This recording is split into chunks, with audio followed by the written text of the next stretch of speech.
Erkakning oilasi bor ekan. Yoshi 30 da axir. Esonni shunaqa erkakka ravo ko'rdingizmi? Hatto aktyor Shin Song Il ham unga arzimaydi. Kino yulduzini unga ko'zi uchib turibdi-da. Esundek farishta qizdan nega voz kechyapsiz?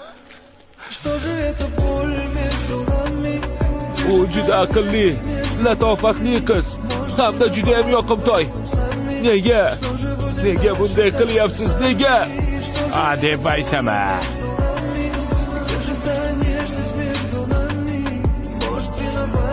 Uni men olaman. Unga necha yildan beri baliq beraman. Anchadan beri karamlarni ham sotaman. Esunni hech kim mendek qara olmaydi. Nega uni mendan olib qo'yishga urinyapsiz? Javob bering. Nima qilishimni istaysan? Uni bog'lab qo'yaymi? Uni bog'lab qo'yib senga turmushga beraymi? Axir u seni istamayapti. Uni bu fikridan kim qaytarib qola oladi?